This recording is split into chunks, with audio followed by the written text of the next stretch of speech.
Doutor Elias Knobel, que respeito, que responsabilidade, que seriedade que todos têm por este homem, grande médico, grande ser humano. Ele vai agora falar da sua vida como escritor, já escreveu 16 livros, sempre no campo da medicina, e ele vai comentar parte dessa história, muitas ligadas à unidade de terapia intensiva, UTI, e também ele vai falar do seu último livro, A Vida por um Fio e por Inteiro. É importantíssimo nós ouvirmos com toda atenção a competência, a facilidade de expressão, Dr. Elias Knobel. Bom, nós estamos de volta, último bloco do Agenda Brasil. Professor, além de toda essa sua dedicação para a medicina, parte do seu tempo o senhor dedica à literatura, à publicação de livros. O senhor já tem 16 livros publicados, comentou comigo que já existem outros no forno. Inclusive um deles é best-seller, né? Condutas no Paciente Grave, que é dirigido aos profissionais da área da saúde, mas os outros, na sua maioria, são dirigidos ao público em geral. Por que a literatura, professor? Eu aprendi com o tempo o seguinte, que a UTI é um hospital dentro de um hospital. Cuidar de pacientes graves, cardiológicos, você acaba vivenciando o paciente como um todo. E eu achei que era importante eu transmitir essa experiência. Eu teria que, de alguma forma, transmitir esse conhecimento que eu adquiri com minha equipe, cuidando de pacientes graves para todo o nosso país. Nós tivemos aqui um privilégio. Aqui no Hospital Albert Einstein, nós tivemos a possibilidade de ter tecnologia de primeiro mundo há muitos anos. O Dr. Fer foi o grande introdutor da tecnologia de primeiro mundo. Olha, se eu tenho a tecnologia de primeiro mundo, se eu tenho uma estrutura, se eu tenho os pacientes, e imaginando que cada um dos profissionais da saúde tem neurônio, tem cérebro, por que nós não vamos fazer alguma coisa igual se faz no primeiro mundo? E com o decorrer do tempo nós conseguimos fazer trabalhos científicos, publicar. Então, sempre com a minha equipe, nós lançamos vários livros. O primeiro livro que nós lançamos foi em 1984, foi esse Manual de Condutas do Paciente Grave, 20 capítulos. O acordo que eu fiz com quem estava patrocinando é que esse livro fosse distribuído em todo o Brasil. 15 mil exemplares foram distribuídos em todo o Brasil. E depois disso vieram outros livros, esse livro aqui, Condutas do Paciente Grave, depois uma edição maior, com 2 volumes, essa última edição que tem 3 mil páginas com 223 capítulos e uma série de coleções de terapia intensiva, cardiologia, neurologia, infectologia, nefrologia, nutrição, hemodinâmica, enfim. E eu achei também que era importante mostrar o que estava acontecendo lá com o tratamento de pacientes graves, analisando o ser humano, não a doença. O doente, o ser humano e tudo que girava em torno dele com a família. Porque numa certa época começou a ser chamado a UTI de corredor da morte. E não é corredor da morte.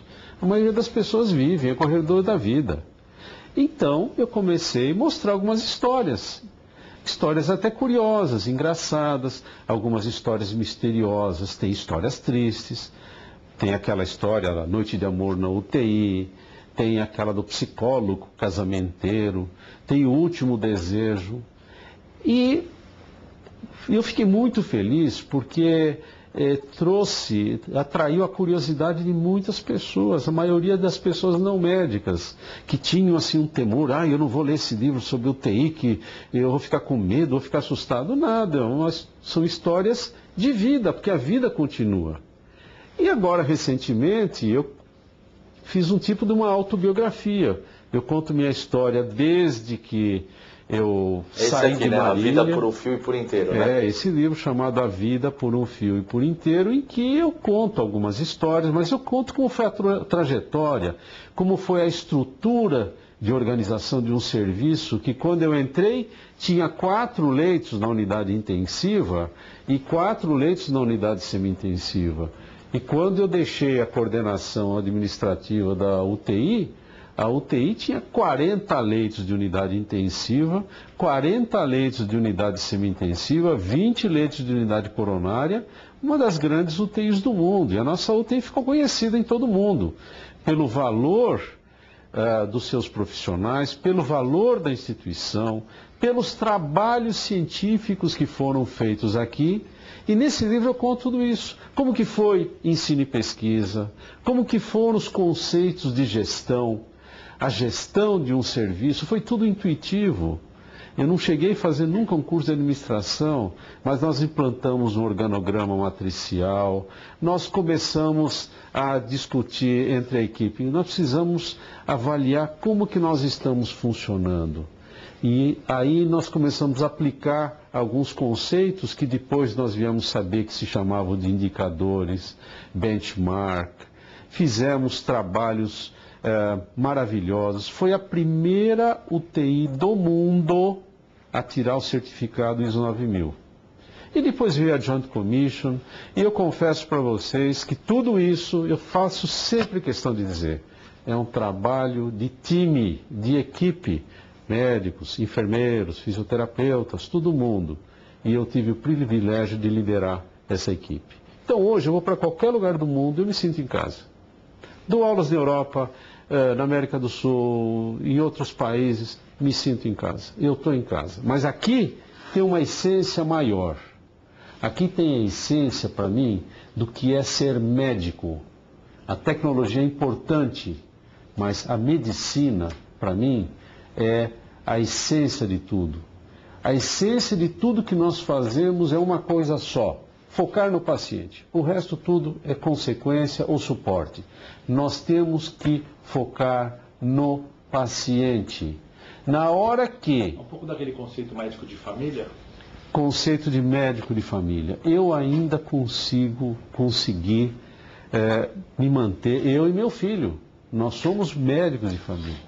Nós procuramos abordar o paciente como um todo. Nós tratamos o paciente não o coração. Nós tratamos o paciente como um todo.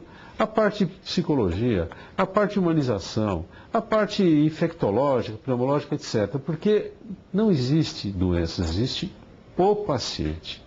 O paciente mais grave e menos grave. E tem um detalhe: às vezes nós trocamos de lugar.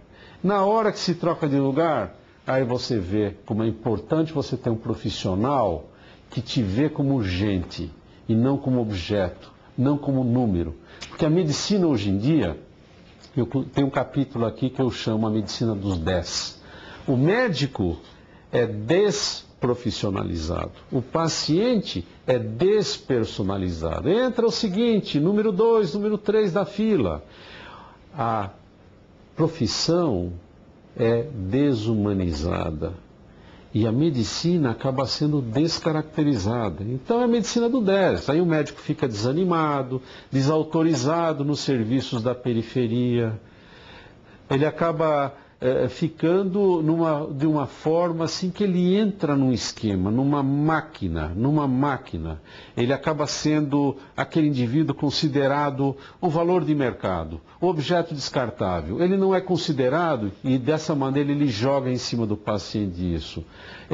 O excesso de tecnologia. Hoje em dia, você às vezes, para fazer um diagnóstico simples, você tem que fazer 1, 2, 3, 4, 5 exames e alguém está pagando isso.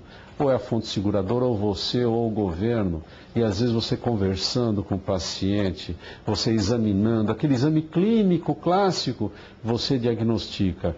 Longe de querer dizer que essa tecnologia não seja importante. Eu vivi a introdução de tomografia, de ressonância, de ecocardiografia. Eles são essenciais, mas tem que ser usado na hora certa, no lugar certo, na dimensão certa. Senão você afunda um conceito, afunda uma estrutura. Você começa a tratar as pessoas com máquinas, com aparelhos, e você frequentemente acaba percebendo que isso acontece na hora que você precisa, ou um familiar que seu está necessitado. Esse é um assunto que a gente poderia ir muito longe, né? Porque justamente desse que o senhor coloca nesse livro, inclusive o livro pode ser encontrado nas livrarias, esse aqui, né? Esse foi recém-lançado, né?